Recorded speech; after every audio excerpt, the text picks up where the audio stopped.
I found out on a Tuesday, not a dramatic Friday night, not some cinematic moment with rain and broken glass.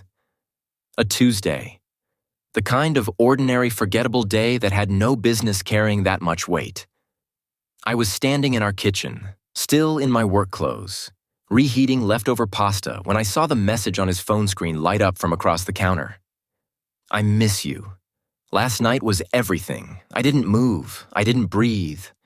I just stood there with a fork in my hand while the microwave beeped 3 times like nothing in the world had changed.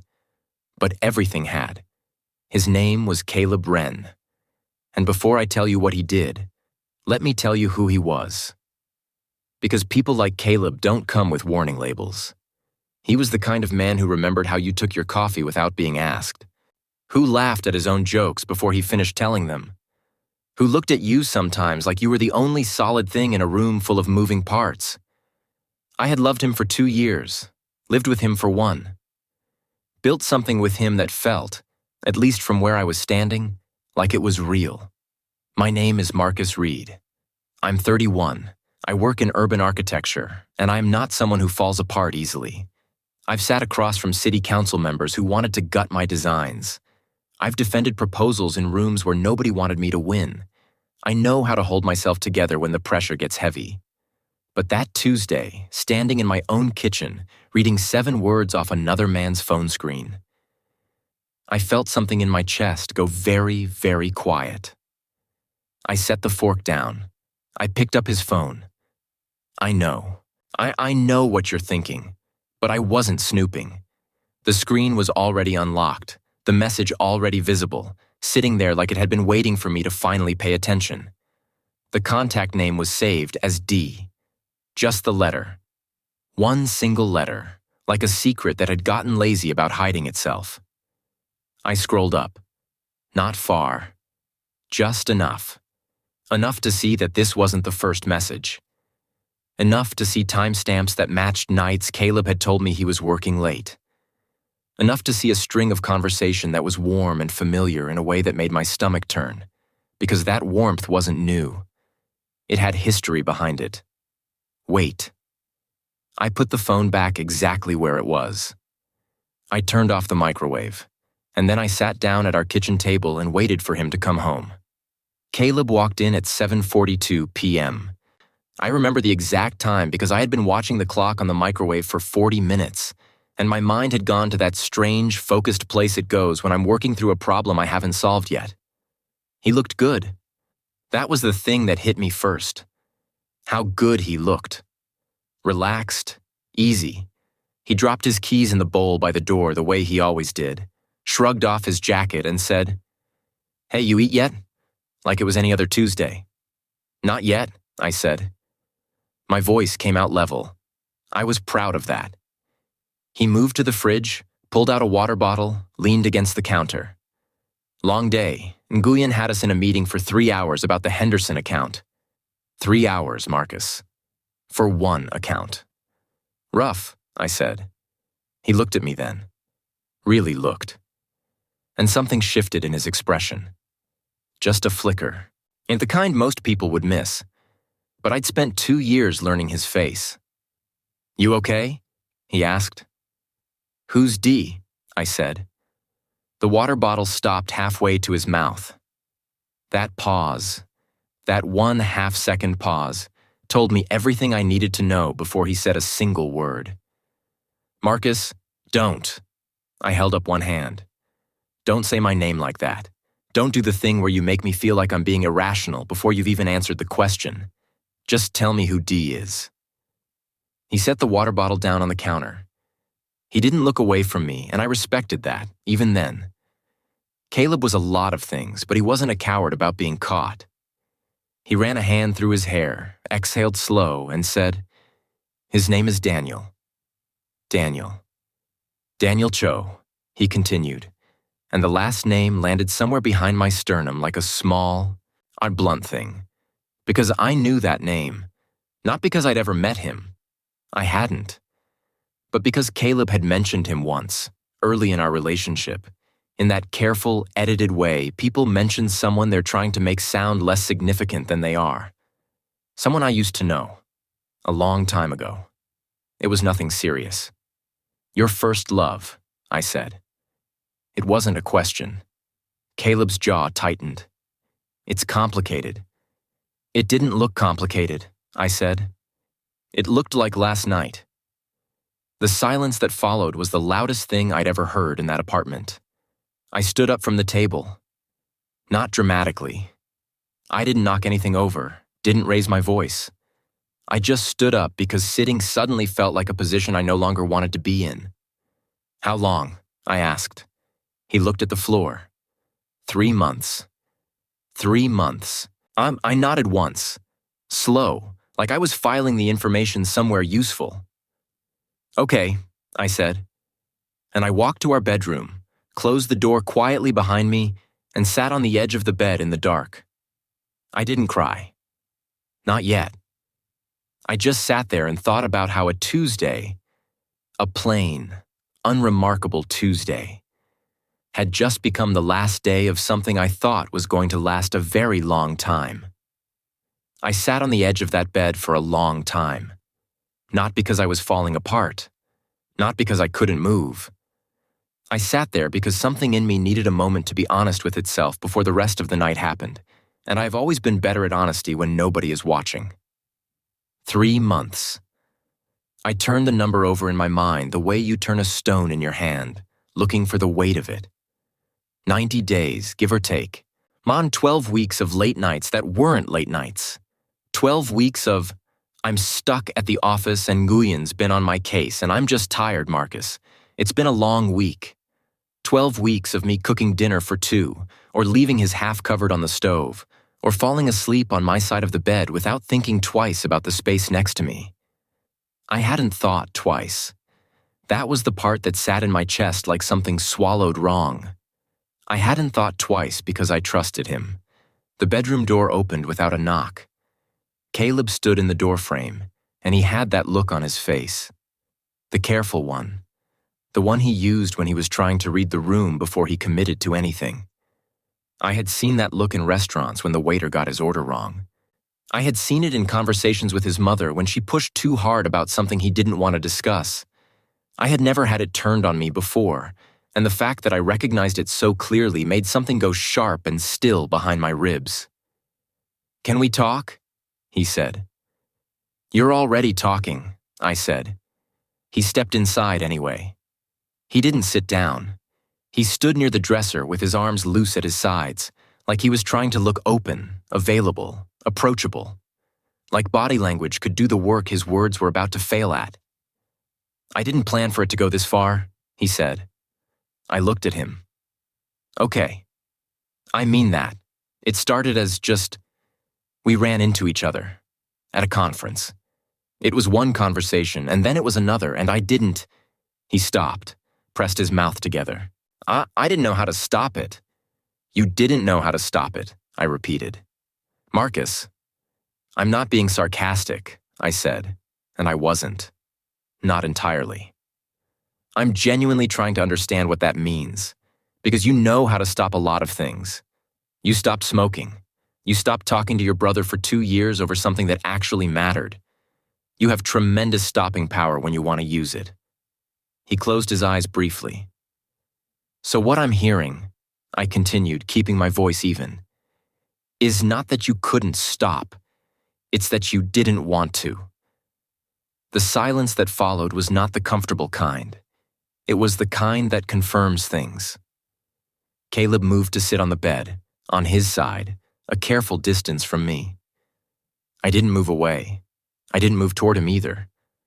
I sat exactly where I was, hands resting on my knees, and I let him take up whatever space he needed to say what he was going to say. "Daniel was my first real relationship," he said quietly. "We were 22. It ended badly, and I spent a long time thinking I'd said the wrong things, made the wrong choices. When I saw him again, it was like..." He paused. "Like finding something I'd thought I'd permanently lost." "You had something," I said. "Right here, for 2 years." "I know, but that wasn't enough."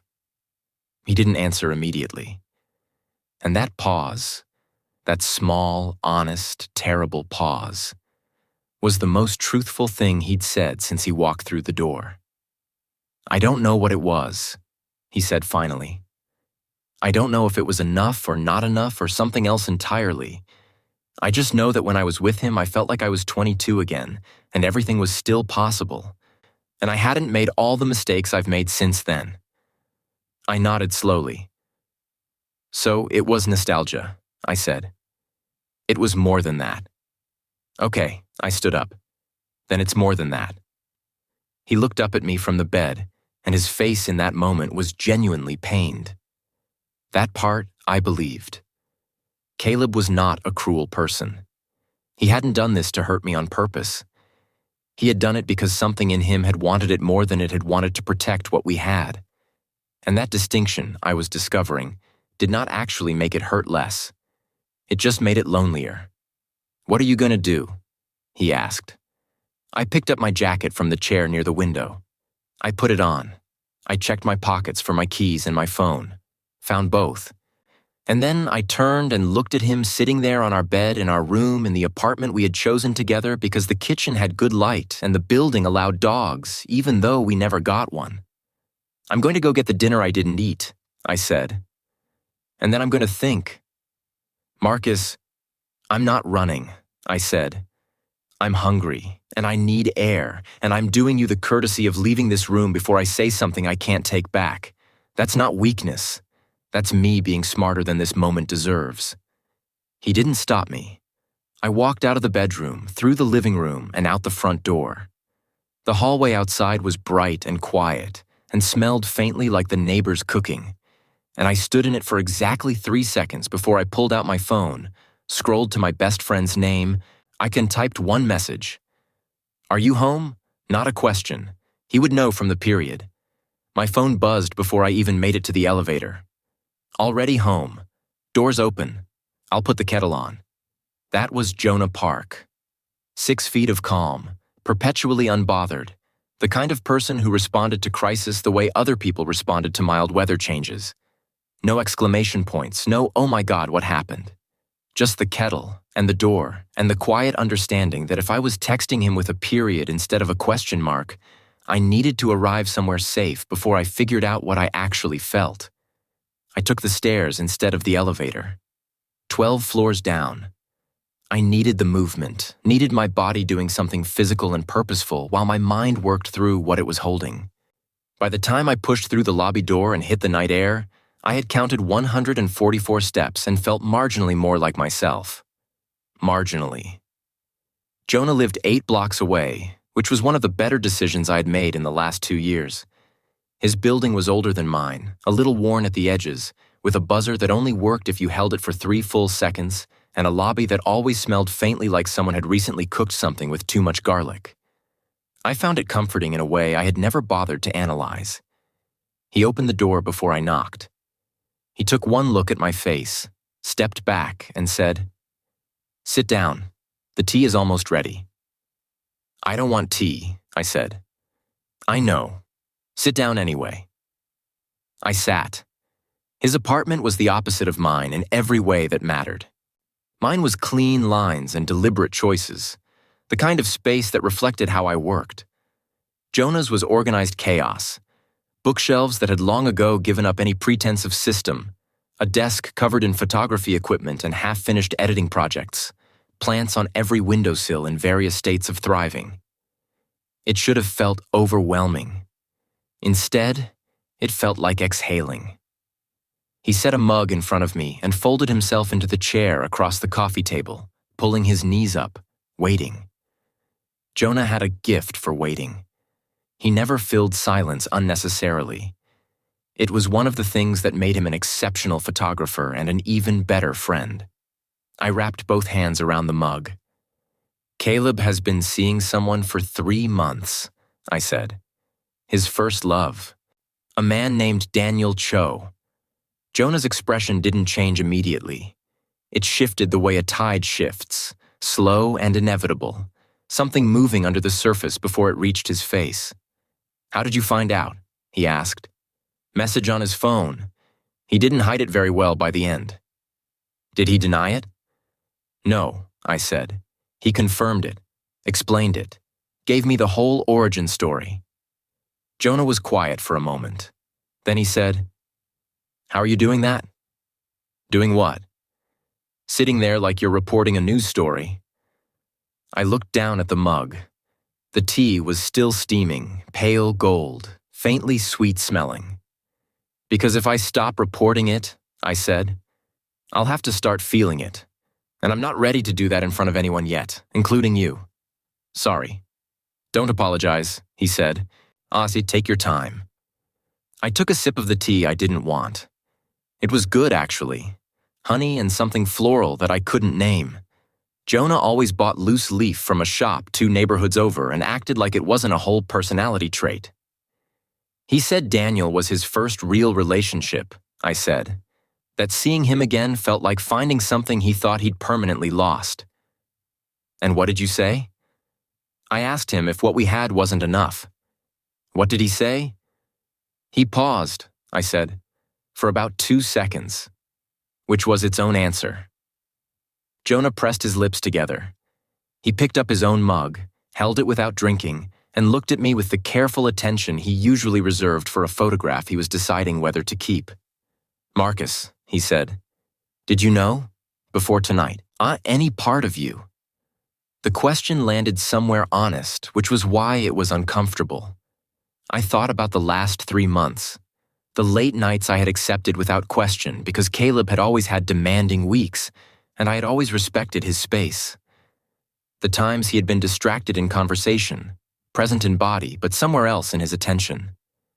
The once or twice I had reached for him at night and felt him pull back slightly. Nothing dramatic, nothing I could have pointed to directly, just a small, almost imperceptible withdrawal that I had filed under "he's stressed and left alone." "I think," I said slowly, "that there were things I chose not to look at directly. Not because I was afraid of what they were, because I trusted him enough not to need to check." "That's not naivety," Jonah said. "No, that's just what trust looks like. Feels like the same thing right now. It won't always." I wasn't sure I believed him, but I appreciated that he said it. My phone lit up on the cushion beside me. Caleb's name on the screen. I looked at it. Jonah looked at it. Neither of us moved for a moment. Then I turned the phone face down. Not blocked, not ignored with anger. Just face down, quiet, because I was not ready to have the next conversation yet, and I was allowed to take up exactly that much space in my own grief without anyone rushing me through it. Jonah nodded once, like I'd passed some small, private test. "Okay," he said. "Tell me what you actually need tonight." I leaned back against the cushions, stared at the ceiling, and gave him the most honest answer I had. I need someone to sit here with me while I figure out who I am when I'm not somebody's second choice. The apartment was quiet. Outside, the city moved on without us, indifferent and loud and continuous. The way cities always are when your world has just quietly stopped. Jonah didn't ask me to leave. That was the thing about him. He never made you feel like a burden with a time limit. He just refilled my mug without asking, put something low and instrumental on his speaker, and let the night do what nights do when you stop trying to manage them. I don't remember falling asleep. One moment I was staring at the ceiling, tracking the faint water stain above the bookshelf that looked vaguely like a running dog, and then I was waking up with a blanket over me that I definitely had not pulled over myself, and pale gray morning light coming through the windows, and the sound of Jonah moving quietly in the kitchen. I lay still for a moment. The first 5 seconds after waking are honest in a way that nothing else is. Before your mind catches up, before you remember what you're supposed to be carrying, there are 5 seconds of just existing. Clean and uncomplicated. Then the 6th second arrived, and I remembered everything. I sat up slowly. The blanket pooled at my waist. My jacket was folded over the arm of the chair across from me, which meant Jonah had taken it off me at some point, which meant I'd been more exhausted than I realized. My phone was on the coffee table, still face down. I picked it up. Caleb had called twice after I turned the phone over, both calls between 10 and 11 the previous night. After that, nothing. No texts, no follow-up, Just the two calls sitting in my missed log like punctuation at the end of a sentence I hadn't finished reading yet. I set the phone back down without returning anything. Jonah appeared in the kitchen doorway holding a pan and wearing an expression of concentrated calm that meant he was actively not asking me how I was doing, which I appreciated more than I could articulate at 7 in the morning. "Eggs?" he said. "Please," I said. He made them scrambled, which was correct. He added hot sauce without being asked, which was also correct. We ate at his small kitchen table with the window cracked and the sounds of the street coming up from below, and for a few minutes neither of us said anything that mattered, which was exactly what I needed. Then Jonah set down his fork and said, "Oh, are you going back today?" "I have to eventually," I said. "My work files are there, half my wardrobe." "That's not what I asked." I looked at him across the table.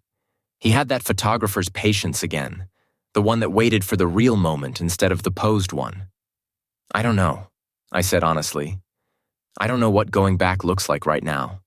I don't know if it's to pack or to talk or to stand in the kitchen and try to figure out if the apartment still feels like mine." "It's your name on the lease too," he said. "I know, that's not what I mean." He nodded. He understood. Jonah always understood the thing underneath the thing. "There's something else," I said. He waited. He mentioned Daniel Cho by full name, and I've heard that name before. Once. A long time ago, early on. When Caleb was telling me about his past in that way people do when they're trying to seem open without actually being vulnerable. I paused. He described it as nothing serious. Someone he used to know. Jonah's eyes were steady on mine. "And you believed him?" "Of course I believed him.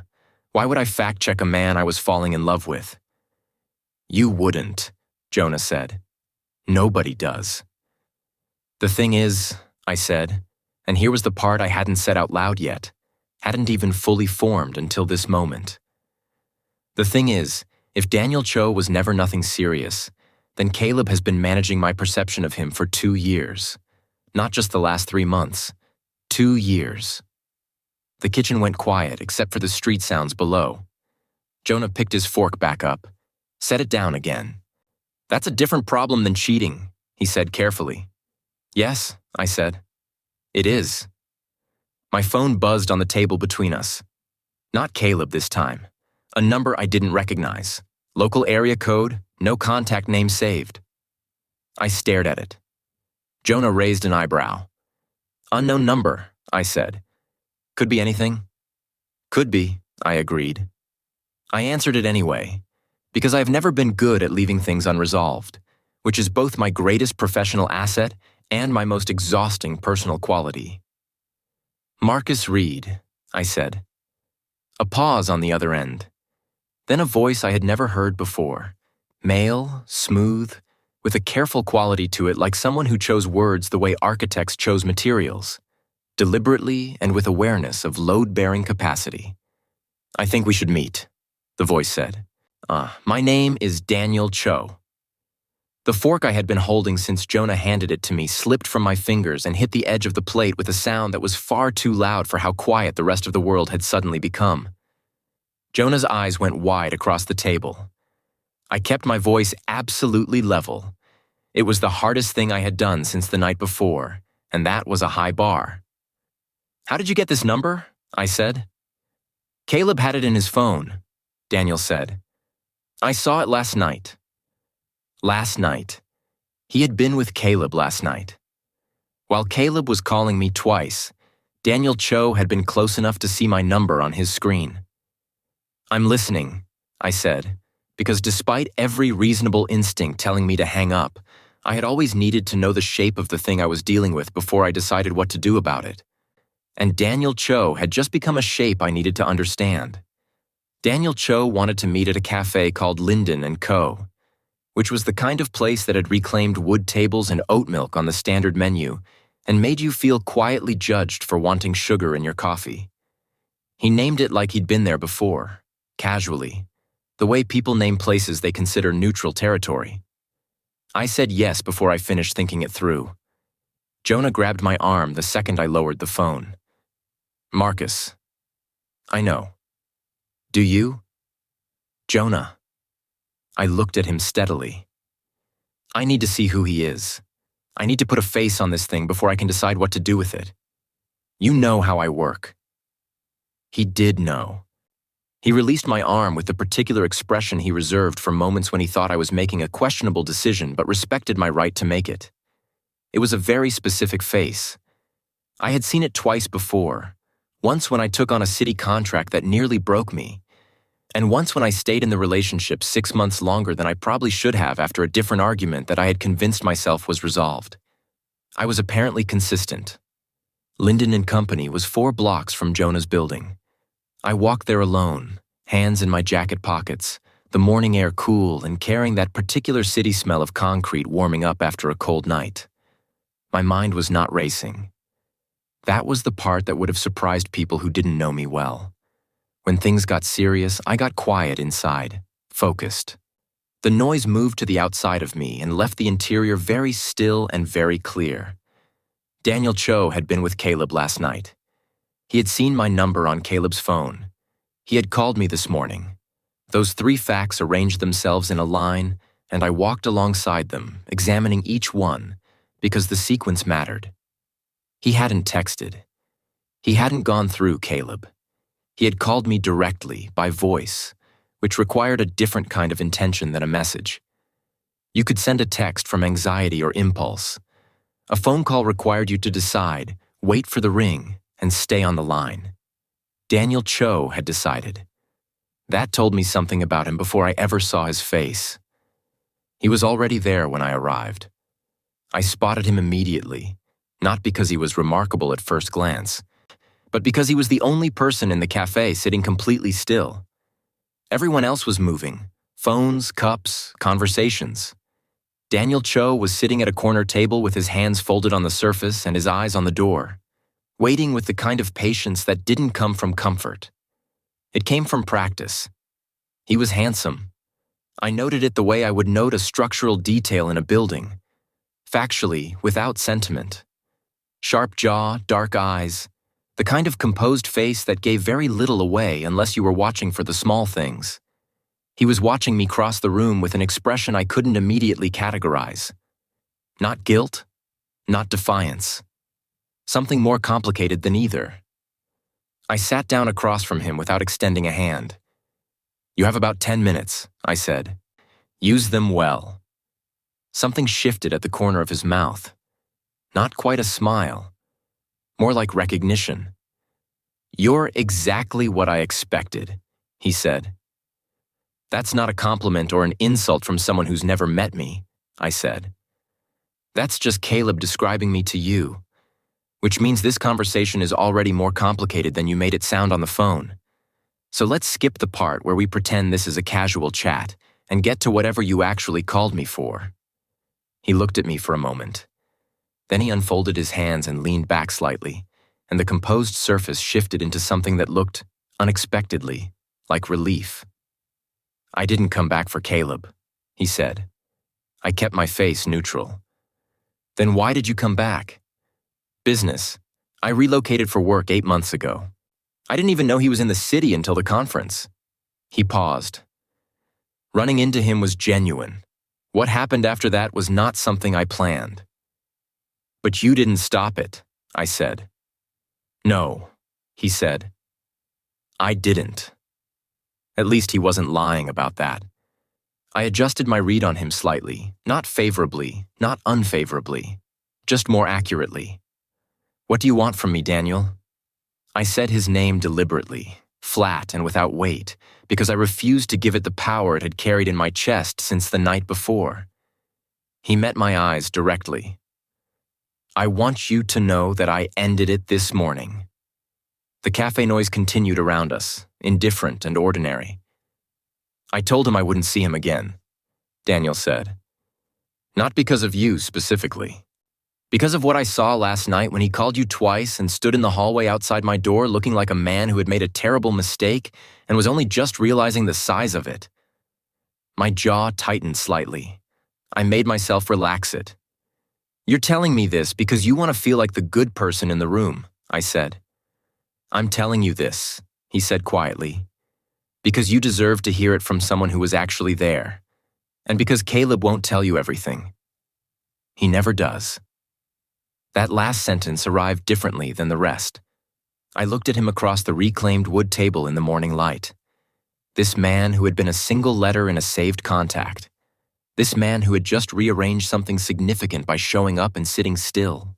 Yeah, and I felt the first edge of something I hadn't expected to feel in this conversation. Curiosity.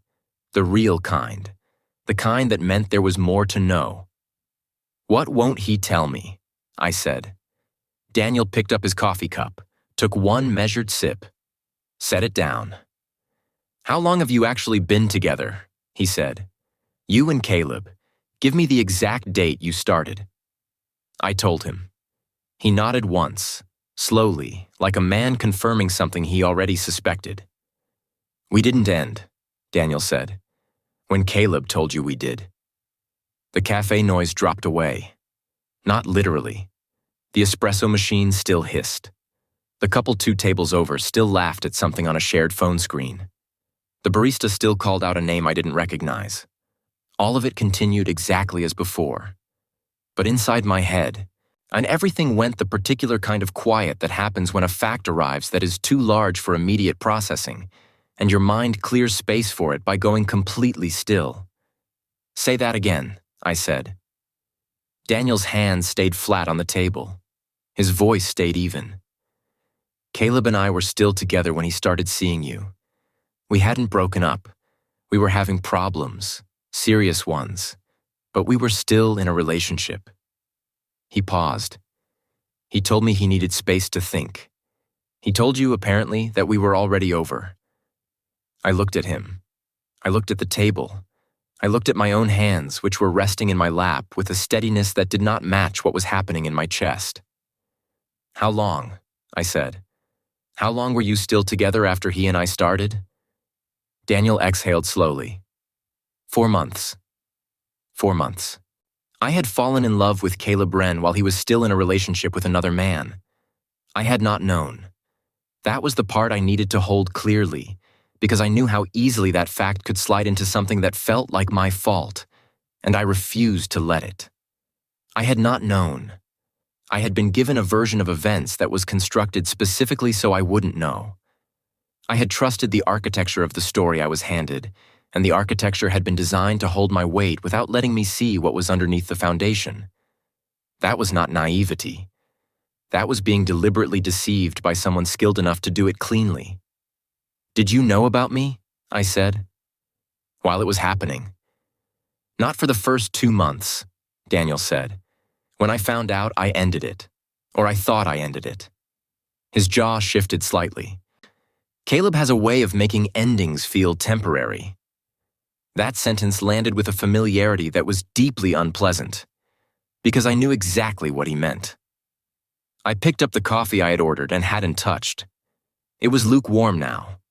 I drank it anyway because I needed something to do with my hands that wasn't gripping the edge of the table. Why are you telling me this? I said. You ended things this morning.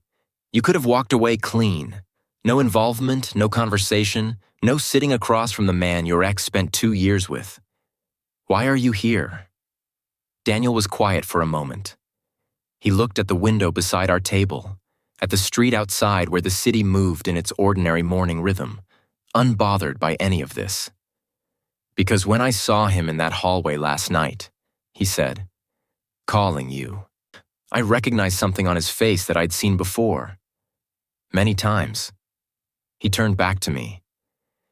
It's the face he makes when he's about to lose something and is only just starting to understand that he caused it himself. And I thought about the version of me from 4 years ago, sitting alone after he told me he needed space, not knowing he had already moved on. He met my eyes directly. I didn't want you to be in that position without the full picture. You deserved the complete information before you decided anything. I studied him across the table. Daniel Cho was not what I had constructed in my mind the night before. The name had built itself into something in the dark of Jonah's apartment. something that represented the thing that had taken what was mine. But sitting here, in morning light, across a reclaimed wood table, he was just a man who had also been managed and maneuvered by someone we both had the misfortune of loving. "He came back to you after you ended it," I said. "Yes." "And you let him." A pause. "Yes. Because Caleb has a way of making endings feel temporary." I repeated his own words back at him. Something crossed his face then. Not shame, exactly. Something more honest than shame. The particular expression of a person confronting a pattern they have already named but not yet fully escaped. "I'm working on that," he said quietly. Despite everything, despite the fact that this man had been part of the architecture of my current devastation, I felt something that was almost like understanding. Almost. My phone buzzed in my jacket pocket. I didn't reach for it immediately. I held Daniel's gaze for one more moment, because there was one more thing I needed to ask, and I needed to ask it while I still had the steadiness to hear the answer clearly. "The night Caleb and I met," I said. "The fundraiser at the Meridian Gallery. He told me he had just gotten out of something difficult, that he was finally in a place where he was ready to start over." I kept my voice level and precise. Was that true? Was he actually ready? Or was I the start over he chose while he was still in the middle of something else? Daniel looked at me for a long moment. Then he said, "The Meridian Gallery event was 3 weeks after you and I had the worst fight of our relationship. He left my apartment that night telling me he needed time. He picked up his coffee cup. He met you that same evening. The buzzing in my pocket stopped. The couple 2 tables over laughed again. And the espresso machine hissed. I sat with the complete, fully assembled shape of what Caleb Wren had done, holding it in my hands like a blueprint I had been handed upside down for 2 years, finally turned the right way, finally readable. I had not been the relationship that came after. I had been the exit strategy. I reached into my pocket and looked at my phone. Not Caleb. A message from Jonah. "You okay? It's been 40 minutes. I typed back, 'I found out something. Coming back now. Don't make more tea. Get the good whiskey.'" I stood up from the table. Daniel looked up at me, waiting. "Thank you," I said. And I meant it, cleanly and without complication, because gratitude and anger could occupy the same space when the situation was complicated enough. "What are you going to do?" he asked. I pulled on my jacket and looked at him one last time. "Exactly what the title says," I said. And I walked out into the morning. The walk back to Jonah's took 8 minutes. I counted them the same way I had counted the stairs the night before, not because counting helped, but because my mind needed something concrete to hold while the rest of it worked through what Daniel had just handed me. 8 minutes of city sidewalk, of people moving past me with their coffee cups and their ordinary mornings, of traffic signals and delivery trucks and a dog pulling hard on a leash towards something invisible across the street. I watched all of it and felt very far away from all of it simultaneously. By the time I pushed through Jonah's lobby door, I had made one decision. Just one. Be clean and simple and load-bearing in the way that only the most important decisions ever are. I was going back to the apartment. Not to reconcile. Not to fight. Not to perform any version of this that would make either of us feel better about what it actually was. I was going back because I had information now, complete and assembled and impossible to reframe, and Caleb Wren was going to look at me while I held it. Jonah was standing in his kitchen doorway when I walked in, arms crossed, reading my face with the attention he usually gave his best photographs. "Whiskey," I said. He turned without a word and opened the cabinet above the refrigerator. I sat at the kitchen table and told him everything Daniel had said in order without editorializing, the way I delivered project assessments to clients who needed facts before feelings. And Jonah listened the way he always listened, completely, without interrupting, his glass held in both hands and his eyes steady on mine. When I finished, the kitchen was quiet for a long moment. Then Jonah set his glass down and said, "He was still with Daniel when he met you." "Yes?" So the whole origin story he gave you, the clean break, the being ready to start over, all of it. Constructed, I said. Specifically and deliberately constructed so that I would step into a space I didn't know was still occupied. Jonah exhaled through his nose. It was the closest he ever came to profanity. "What do you need from me right now?" he said. "Nothing," I said. "I'm going back to the apartment." He looked at me carefully. "To do what?" "To say what needs to be said, once, clearly, and then I'm done." He offered to come with me. I told him no, and I meant it gently. This was not a conversation that needed a witness. It needed two people in a room and the truth between them, and that was all. The walk back to my building took 11 minutes. I spent them thinking not about what I was going to say, but about how I was going to say it, because the how mattered enormously to me. I did not want to perform anger. I did not want to collapse into grief. I wanted to be exactly what I was, a man who had been handed a complete picture and had looked at it clearly and was now here to say so. I took the elevator this time. I had no energy left to spare on stairs. Caleb was in the living room when I opened the door. He was sitting on the couch with his elbows on his knees and his phone face down on the cushion beside him. And he looked up the moment I walked in with the expression of a man who had been rehearsing something and wasn't sure his preparation was adequate. It wasn't. I set my keys in the bowl by the door. I took off my jacket. I hung it on the hook, the one I had put up myself 6 months ago because the original hook was too low and kept catching the back collar wrong. Small domestic fact. Completely irrelevant. Present in my mind anyway, because the mind does that when it is trying to stay grounded. I turned and looked at him. "I met Daniel this morning," I said. Every prepared thing on Caleb's face dissolved at once. "Marcus, he told me when you and he actually ended." I kept my voice level, not cold. Level. There is a difference. Cold is a weapon. Level is just precision. He told me about the Meridian Gallery. About the fight you two had that same night. About the 3 weeks between that fight and meeting me, where you were still technically together. Caleb stood up from the couch. "It is more complicated than how he would have said it." "I'm sure it is," I said. "Everything with you is more complicated than how anyone else would say it. That's how you've always managed it. You make the complexity sound like intimacy, like you're letting someone in by explaining how layered everything is. But what you're actually doing is using the layers as cover." His mouth opened, closed. "You were not over him when you met me," I said. "You were not starting over. You were running a parallel line and waiting to see which one held more weight. And when Daniel found out and ended it, you let me take the space he left.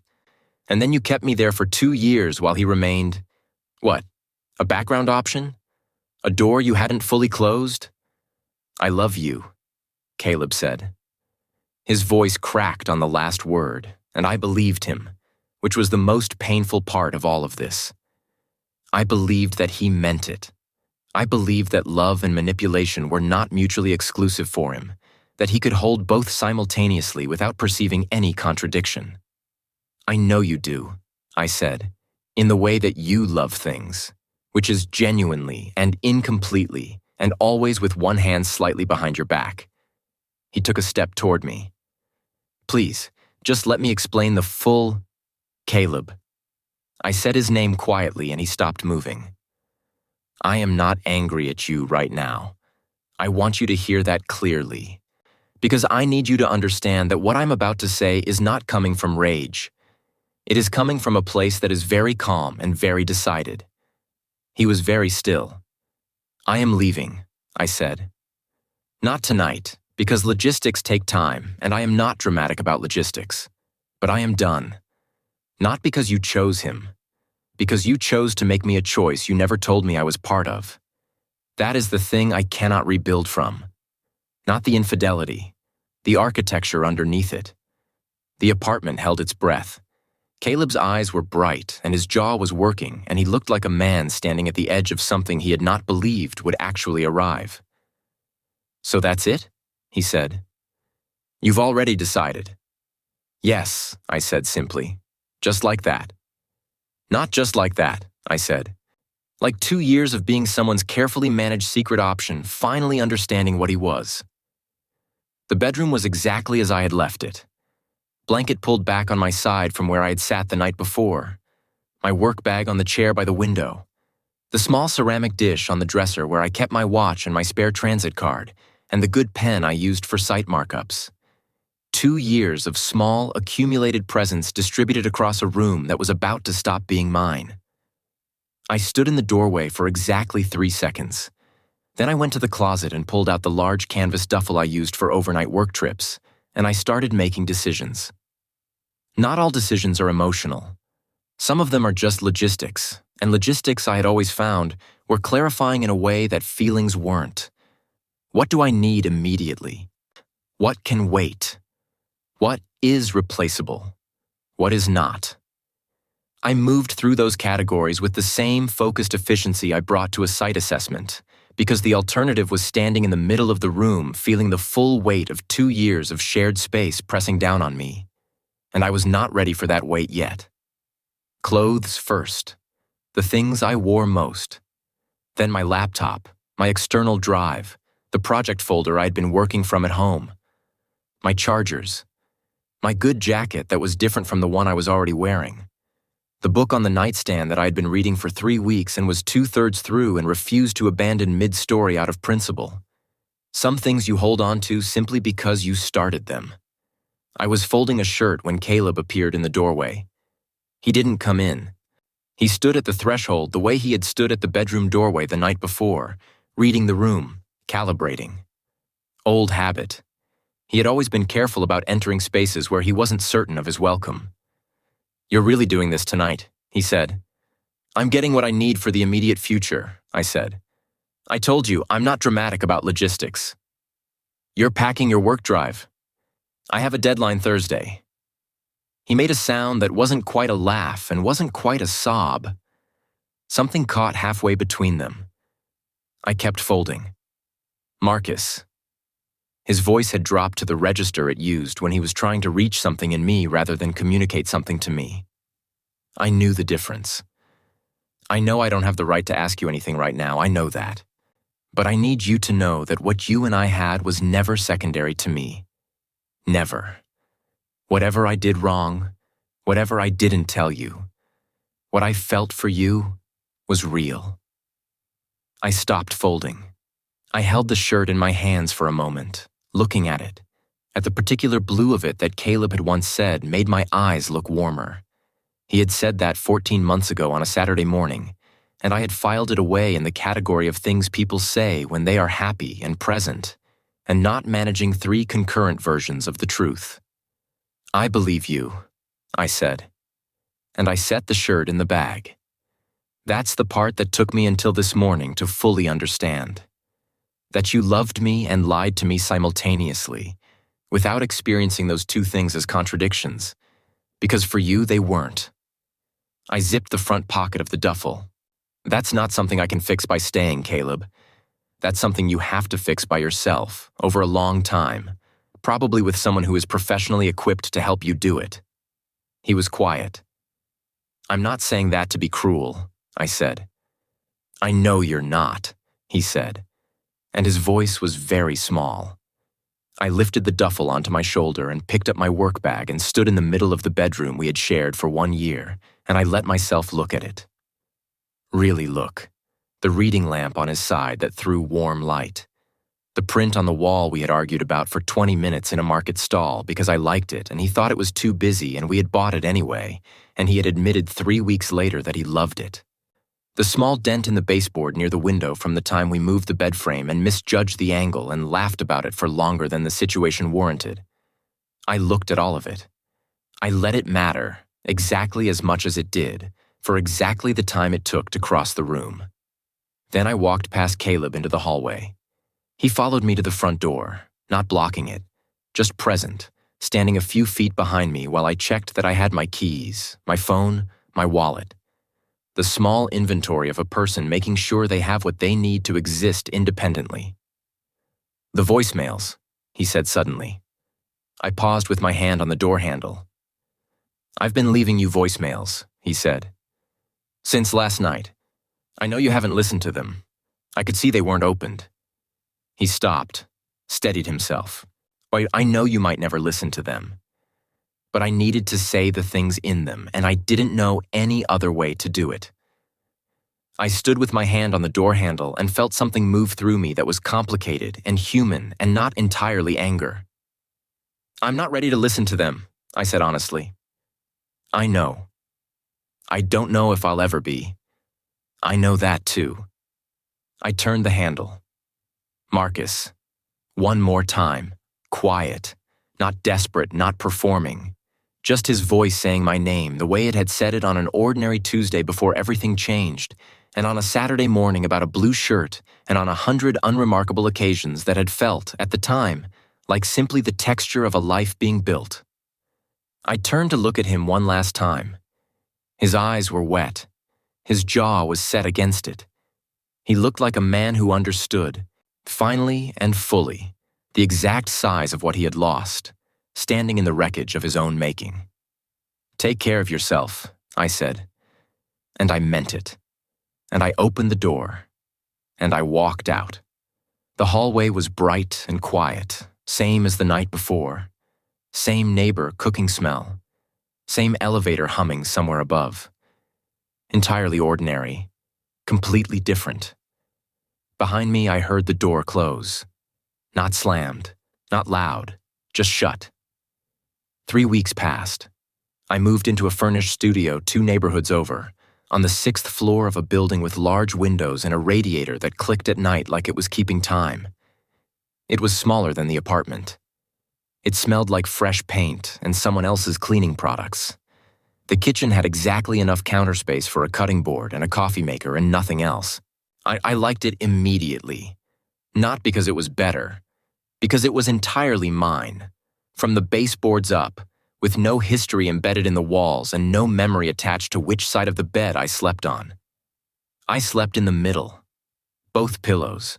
Fully starfished like a man who had recently remembered that he lived alone and could operate accordingly. The work kept me grounded the way it always had. The Thursday deadline passed. Then another.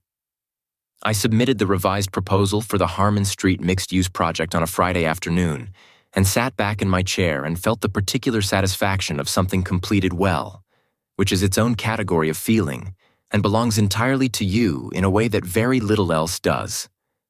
I was okay. Not healed, not unbothered. Okay. There is a difference, and I had stopped pretending there wasn't. Caleb called 11 times in the first week. I know the exact number because I counted them the same way I had counted stairs and blocks and minutes during those first 2 days, when counting things was the only way I could make the world feel measurable. 11 calls, 4 voicemails. A text on day 3 that said simply, "I hope you're somewhere safe." A longer message on day 5 that I could see the preview of without opening. Enough words to understand that it was an attempt at explanation. Another layer of the complexity he had always used as a form of intimacy. I didn't open it.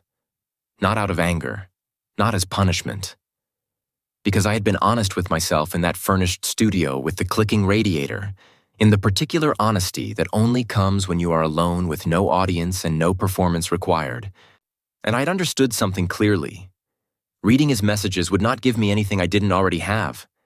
I had the complete picture. Daniel had handed it to me across a reclaimed wood table with morning light coming through the window, and I had looked at it directly and understood its dimensions.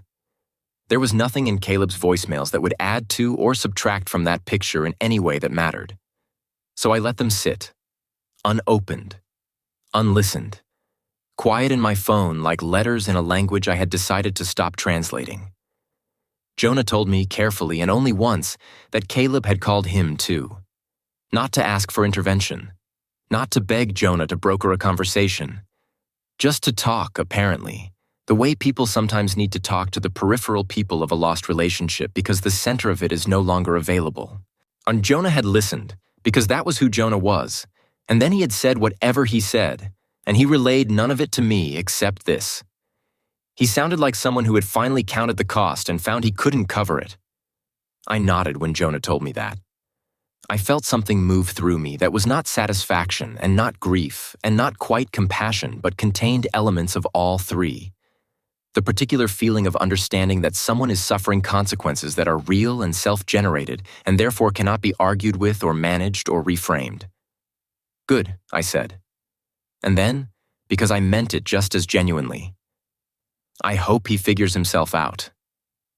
Jonah looked at me for a long moment. You mean that? I do, I said. I just mean it from very far away. The call slowed after the second week. 3 in week 2. You 1 in week 3, on a Wednesday evening while I was eating dinner at my kitchen counter with just enough space for a cutting board and my elbows and the quiet city noise coming through the cracked window. I watched his name light up on my phone screen. I watched it ring. I watched it stop. No voicemail that time. Just the missed call notification sitting there, and then fading into the log with all the others, and then the screen going dark. I finished my dinner.